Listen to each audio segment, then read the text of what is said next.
Mind பாடி spirit healing சேனலின் அன்பான வணக்கங்கள். இன்னைக்கு இன்னொரு வீடியோவில் உங்களை எல்லாம் சந்திக்கல ரொம்ப சந்தோஷப்படுறேன்.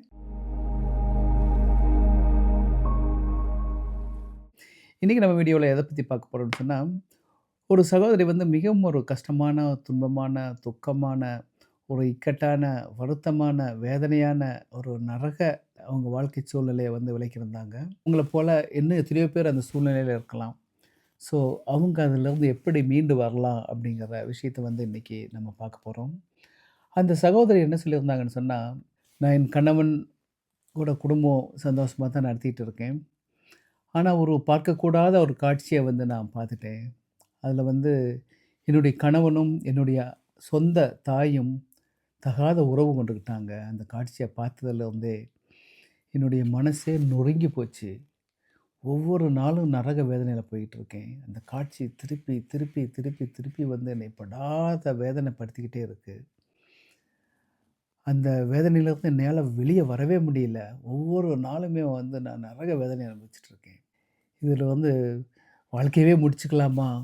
இப்படி ஒரு துரோகம் பண்ணிட்டாங்களே! 2 பேரும் சேர்ந்து அப்படின்னுங்கிறத நினைக்கும்போது என்னையால சகிச்சுக்கவே முடியல. அப்படின்னு ரொம்ப ஒரு வேதனைப்பட்டு சொல்லியிருந்தாங்க. அந்த சகோதரிக்கு வந்து நான் சொல்லக்கூடியது, கண்டிப்பா உங்களுடைய கோபம், உங்களுடைய அந்த கஷ்டம், உங்களுடைய அந்த துக்கம் நியாயமானது தான். கண்டிப்பா வந்து நான் முழுமையா ஏத்துக்கிறேன். நீங்க வந்து சொல்லியிருந்தீங்க, "என்னையால மன்னிக்கவே முடியாது. No impossible. எப்படி இந்த இந்த ஒரு சூழ்நிலைய எப்படி மன்னிப்பேன்? இந்த ஒரு காரியத்த நான் எப்படி மன்னிப்பேன்?" அப்படின்னு கேட்டிருந்தீங்க. கண்டிப்பா மன்னிக்கவே முடியாது. It's very difficult. வெரி கஷ்டமான விஷயம் இது. ஆனா ஒரு விஷயத்த நம்ம புரிஞ்சுக்கணும். நீங்க வந்து அவங்களுக்காக மன்னிக்க வேண்டாம். அவங்கள மன்னிச்சு பிளஸ் பண்ணி, "நல்லா இருங்க" அப்படின்னு நீங்க சொல்லி மன்னிக்கணும்னு கூட நான் அட்வைஸ் பண்ண மாட்டேன். ஆனா உங்களுக்காக கண்டிப்பா மன்னிக்கணும். உங்களுக்காக மன்னிச்சு, நீங்க வந்து விலகி சேஃபா இருக்கணும். அதாவது இந்த மன்னிக்காம இருக்கும் பொழுது, அந்த கோபம் ஒரு தீ வந்து நமக்குள்ள அப்படியே எரிஞ்சுகிட்டே இருக்கு. எரிஞ்சு நமக்குள்ள சுத்தியில உள்ளது எல்லாம் தீ எப்படி எரிச்சிருதோ, அதேபோல உங்கள நீங்களே எரிஞ்சிரும். எரிஞ்சு வந்து நீங்க கஷ்டப்படக்கூடாது. கண்டிப்பா நீங்க அந்த ஒரு கஷ்டமான சூழ்நிலைக்கு நீங்க போயிறக்கூடாது. நீங்க வாழ வேணும். எந்த சூழ்நிலை நடந்திருந்தாலும் நீங்க வாழணும். நீங்க சந்தோஷமா வாழணும்.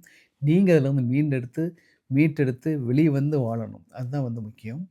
ஸோ மன்னிக்க முடியாத சூழ்நிலையில இருக்கிறதுக்காக நான் அத ஏத்துக்கிறேன். அதுக்காக நீங்க கவலைப்படாதீங்க. உங்களுடைய கோபம் நியாயமானது. ஆனா நீங்க அதிலருந்து விடுபட்டு, நீங்க புதிய ஒரு வாழ்க்கைய வாழணும். அதற்கான விஷயத்த நீங்க முன்னெடுக்கணும். அது வந்து ஏற்கனவே நான் சொன்னது போல, வெயிட் தூக்கிக்கிட்டே எவ்வளோ அந்த அந்த அந்த கோபத்த, அந்த தாபத்த, அந்த துக்கத்த எவ்வளோ நாளு நம்ம அதிலருந்து விடாம தூக்கிக்கிட்டே இருக்கோமோ, அந்த அளவுக்கு நமக்கு நஷ்டம். அந்த அளவுக்கு கஷ்டம். அந்த அளவுக்கு நம்ம வேதனைப்படுவோம். ஒரு கிளாஸ வந்து எவ்வளோ நேரம் நம்ம ஒரு 1 ஹவர் தூக்கிட்டு இருந்தா ஒரு அந்த அளவுக்கு வலிக்கும். ஒரு நாள் ஃபுல்லாவே ஒரு கிளாஸ தூக்கிக்கிட்டே இருந்தோம்னா எவ்வளோ வலிக்கும். ஒரு 3, 4 நாள் தூக்கிக்கிட்டே இருந்தோம்னா, நம்ம கையே வேலை செய்யாம போயிரும். அதே போல தான் இந்த சுமைகளும் வந்து பெரிய சுமை தான். அந்த சுமை அப்படியே உள்ள அழுந்திக்கிட்டே இருக்கும். அழுந்தி, அழுந்தி, அழுந்தி, அழுந்தி ஒரு கட்டத்தில நம்முடைய வாழ்க்கையே பாழாயிரும். அதனால நீங்க அதிலருந்து விடுபட வேண்டும். எப்படி ஒரு ஒரு ஆசிட ஒரு இதில ஊத்துனோம்னா, எப்படி அந்த ஆசிட் ஃபுல்லா அரிச்சு, அரிச்சு, அரிச்சு, அரிச்சு ஒரு துணியையோ, ஒரு சோஃபாவையோ, ஒரு பொருளையோ முழுசா அழிக்குமோ, அதுபோல கரையான் புற்று போல வளர்ந்துக்கிட்டே போகும். அது வந்து நம்ம வளர விடவே கூடாது. அது வந்து மிகவும் மோசமானது. ஸோ, அதிலிருந்து வந்து விடுபட்டு வாழ்றதுக்கான பயிற்சிகள நீங்க எடுக்கணும். வந்து உங்களுக்கு வந்து ஆறுதல் சொல்றதுக்கு இப்ப யாருமே கூட இருப்பாங்க அப்படின்னு சொல்லணும்னு அவசியம் இல்ல. ஏன்னா இப்படிப்பட்ட விஷயங்கள்லாம் எல்லாத்துக்கிட்டயும் உங்களால ஷேர் பண்ணிக்க முடியாது. ஷேர் பண்ணிக்கக்கூடிய முடியாத சூழ்நிலை ஒருவேளை நீங்க இருக்கலாம். கண்டிப்பா வந்து உங்களுக்கு யாராச்சும் ஒரு மனநல ஆலோசகர் இல்ல தகுந்த ஆ ஆறுதல் சொல்லி உங்களுக்கு ரிலீவ் பண்ணக்கூடிய ஒரு மருத்துவ ஆலோசகர வந்து நீங்க கண்டிப்பா பார்த்து, நீங்க அதில வந்து விடுபடுவதற்கான முயற்சிகள செய்யலாம். அது மட்டும் இல்லாம வந்து நீங்க உங்களுக்கு அது இல்லாத சூழ்நிலையில, நீங்க வந்து உங்களுக்கு நீங்களே ஒரு மருத்துவரா நீங்க விலகி நின்னு, உங்களுக்கு நீங்களே ஆறுதல் அளிச்சு, அதில வந்து விடுபடக்கூடிய செயல வந்து நீங்க செய்யணும். அந்த சக்திய வந்து நீங்க மீட்டு எடுக்கணும். ஓகே. நமக்கு பல கட்டங்கள்ல வந்து நம்ம வாழ்க்கையில, நமக்குன்னு யார்ட்டயுமே சொல்ல முடியாத ஒரு சூழ்நிலையில இருப்போம். தனிமை சூழ்நிலையில. அப்போ வந்து உங்கள நீங்களாவே ஒரு நண்பனா செப்பரேட்டா பிரிச்சு பார்த்துக்கங்க. பார்த்து அதிலிருந்து நம்மளவே ஆறுதல் படுத்தி, நம்மளவே சக்திய மீட்டெடுத்து நம்ம வெளிய வரணும். கண்டிப்பா அது ஒரு மிக முக்கியமான ஒரு செயல். அப்படி செய்யணும் நம்ம. அ ரொம்ப துக்கமான சூழ்நிலையில ஜஸ்ட் நீங்க ஒரு சின்ன மெடிடேஷன் பண்ணுங்க. அதாவது உங்களுடைய உணர்வுகளுக்கும், உங்களுடைய எமோஷன்ஸுக்கும் அ இந்த மூச்சுக்கும் ஒரு தொடர்பு இருக்கு இல்லையா? மூச்சு தான் நம்மளுடைய உணர்வுகள், நம்மளுடைய எண்ணங்கள் எல்லாமே. ஸோ மூச்சு தான் நான், மூச்சு தான் என்னுடைய வலி, மூச்சு தான் என்னுடைய கஷ்டம், மூச்சு தான் என்னுடைய துக்கம், என்னுடைய எல்லா இதுவுமே அதுதான். ஸோ அதனுடைய ரிதத்தில தான் வந்து நமக்கு இந்த எமோஷன்ஸ்லாம் வருது.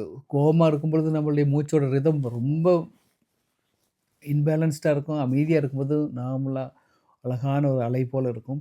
ஸோ அத நீங்க மனசுல வச்சுக்கிட்டு, கொஞ்ச நேரம் வந்து அந்த கோவமான, கஷ்டமான சூழ்நிலைகள்ல, நான் இதுலருந்து விடுபடணும், நான் இதுல வந்து சமாதானப்படணும், நான் இதுல வந்து பேலன்ஸ்ட் ஆகணும் அப்படின்னு நெனச்சுட்டு, உங்களுடைய கண்களை மூடி அமைதியா உங்க மூச்ச கவனிங்க. ஒரு 5 நிமிஷமோ, ஒரு 10 நிமிஷமோ, 15 நிமிஷமோ, கண்டிப்பா நீங்க அந்த ரொம்ப துக்கமா உங்கள உங்க எமோஷன கண்ட்ரோல் பண்ண முடியாத நேரத்தில கண்கள மூடி, ஜஸ்ட் உங்கள மூச்சு கவனிங்க. மூச்ச கவனிச்சு, இதுதான் நான். இதுதான் என்னுடைய உணர்வு. இந்த மூச்ச நான் பேலன்ஸ் பண்ணி, இந்த கஷ்டமான சூழ்நிலையிலருந்து நான் அமைதி அடைய விருப்பப்படுறேன். ஜஸ்ட் உங்களுடைய மூச்ச உங்கள நீங்களே கவனிங்க. அப்படியே உங்க மூச்ச மட்டும் கவனிச்சுக்கிட்டே இருந்தீங்கன்னு சொன்னா, கண்டிப்பா அந்த ரொம்ப கஷ்டமான அந்த ஒரு தூக்கத்திலருந்து அந்த விடுபடுறதுக்கான வழி உங்களுக்கு கிடைக்கும். உங்கள நீங்களே உள்ள போயி அதிலருந்து எப்படி விடுபட முடியும்? அதில வந்து எப்படி வெளிய வரணும்? எப்படி பேலன்ஸ்ட் ஆகணும்? அப்படிங்கிற ஒரு சக்தி வந்து உங்களுக்கு கிடைக்கும். ஸோ, அந்த சின்ன மூச்சு பயிற்சிய நீங்க பண்ணுங்க. உங்களுடைய கோபத்த வந்து அப்பப்ப இப்படி சில பயிற்சிகள், தியானம் அதெல்லாம் பண்ணி அத வெளியேற்ற பாருங்கள். அது வந்து நிரந்தரமாக்கிக்காதீங்க. நிரந்தரமாக்குறது வந்து உங்களுக்கு மிகப்பெரிய வலியையும், நீண்டகால துன்பங்களையும் கொடுக்கும். உடல் ரீதியாகவும், மன ரீதியான துன்பங்களையும் கொடுக்கும். ஸோ, உங்களுடைய கோபங்கள கொஞ்சம் கொஞ்சமா வெளியேற்றி, நீங்க விடுதலை அடைய பாருங்க. அத நிரந்தரமாக்கிக்க கூடாது. அடுத்து வந்து உங்களுக்கான சில பவுண்டரீஸ்கள விதிச்சுக்கங்க. இந்தந்த பவுண்டரீஸ் இவ்வளவு தான் உங்களோட வச்சுக்கணும். இவ்வளோ தான் செட் பண்ணிக்கணும் அப்படிங்கிற உங்களுக்கு நீங்களாவே ஒரு பவுண்டரி அமைச்சுக்கிட்டு, அதில வந்து உங்கள தற்காத்துக்க பாருங்க. விலகி இருங்க. அதில வந்து அவங்கள மன்னிச்சுட்டு, வேற மனுஷங்களா மன்னிச்சுட்டு, நீங்க வாழ பாக்குங்க. கண்டிப்பா வாழ்க்கை இதோடு முடிஞ்சிராது. எல்லாரும் மனுஷங்க தான். அவங்களும் ஒரு நாள் திருந்துவாங்க. அவங்களும் மனசுக்குள்ள ஒரு நாளு வருந்துவாங்க. ச்சே! இவ்வளோ பெரிய கஷ்டத்த, இவ்வளோ பெரிய துன்பத்த நம்ம குடுத்துட்டோமே! அப்படின்னு சொல்லிட்டு மன வேதனைப்பட்டு மிக விரைவில ஒரு வேளை இன்னும் அவங்க அதே தவறுகள செஞ்சுகிட்டு இருந்தா, கண்டிப்பா மிக விரைவில அவங்க மாறுவாங்க. இப்படிப்பட்ட ஒரு நல்ல என்னுடைய மகளுக்கு நான் இவ்வளோ பெரிய தப்ப பண்ணிட்டேனே! இப்படிப்பட்ட என்னுடைய மனைவிக்கு நான் இவ்வளோ பெரிய துரோகத்த பண்ணிட்டேன்னு கண்டிப்பா உங்களுடைய செயல், உங்களுடைய மன்னிப்பு செயல், உங்களுடைய அந்த பாசிட்டிவிட்டி, உங்களுடைய ஒரு ஊக்கம், உங்களுடைய அந்த ஒரு பரந்த மனப்பான்மை, தூய்மையான எண்ணம் வந்து கண்டிப்பா அவங்கள வந்து மிகப்பெரிய மாற்றத்த அவங்களுக்குள்ள கொடுக்கும். அவங்க கண்ணீர் விட்டு அழுது சீக்கிரம் மாறிருவாங்க.